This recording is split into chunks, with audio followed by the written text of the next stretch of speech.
Gestão ao Inverso.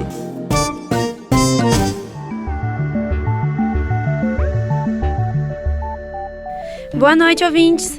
Esse é o programa Gestão Educativa, a administração em sintonia com você.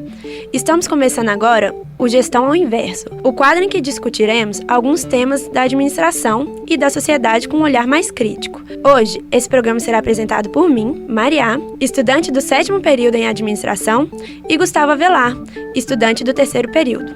Nós dois somos membros do PET Administração UFMG. Boa noite, ouvintes. Boa noite, Maria.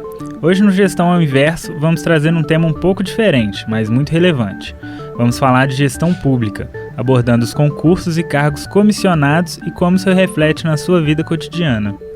Pensamos em trazer esse tema, pois às vezes focamos muito na escolha de um candidato a um cargo executivo e não pensamos em todas as pessoas responsáveis pela administração pública no país. Isso mesmo, Maria.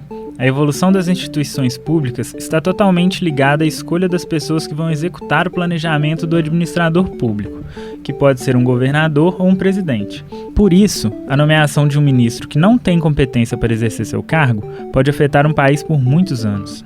Uma alternativa para diminuir esse risco, ou seja, escolher pessoas mais preparadas e de forma mais criteriosa, foi o estabelecimento de concursos públicos para preenchimento desses cargos. E sabe o que é mais interessante, Maria? É que o concurso público já existe há mais de 200 anos. Ele surgiu na França, no Império de Napoleão Bonaparte, e até hoje é considerada a melhor maneira de evitar que pessoas ocupem cargos sem estarem preparadas. Interessante isso, né? Mas tem uma coisa que a gente tem que pensar também. Será que em um país com tanta desigualdade como o Brasil, a escolha de um funcionário público pelo critério científico, através de uma prova, não faz com que apenas a elite intelectual do país ocupe esses cargos? Você me fez pensar num ponto importante. Isso faz com que nossa administração pública não seja representativa da população. Ainda assim, não consigo pensar em outra forma mais justa de escolher essas pessoas. Eu também não consigo, mas sei que já tem gente por aí que defende a diminuição ou até mesmo o fim dos concursos públicos. Essas pessoas propõem que os cargos sejam ocupados por pessoas indicadas. Então a ideia é que boa parte dos cargos públicos sejam comissionados? É isso mesmo. Com gestão ao E inverso. existem muitos problemas. Esse intervalo me deixou ainda mais ansioso para você me contar a problemática envolvida na adoção de um sistema com cargos comissionados. Me conta um pouco mais?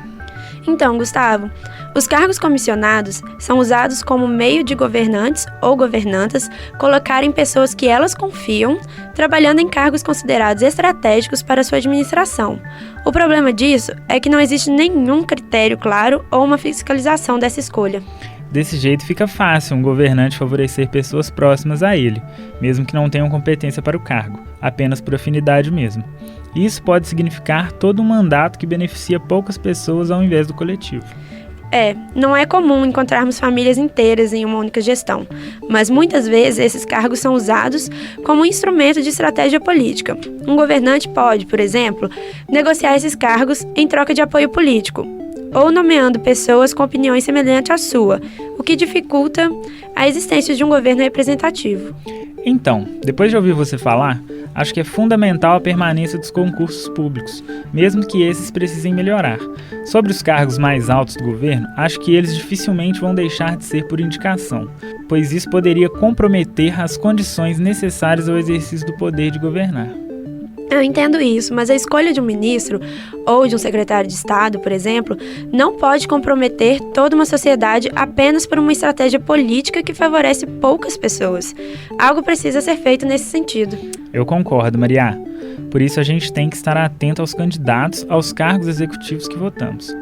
Ver quais são seus planos de governo e quais critérios ele pretende utilizar para preencher os cargos no seu mandato. Mas isso não é muito discutido em campanhas políticas, né? Aí cabe ir atrás mesmo dessas propostas e, depois de eleitos candidatos, acompanhar suas escolhas para os cargos e pressionar os governos para que suas decisões sejam a favor da sociedade. É isso mesmo, Maria. Aprendi muito com a nossa conversa de hoje e espero que a gente possa trazer mais temas como esse para cá. Foi muito bom mesmo e agradecemos todos que acompanharam o nosso programa. Boa noite e até a próxima. Boa noite a todos e obrigado.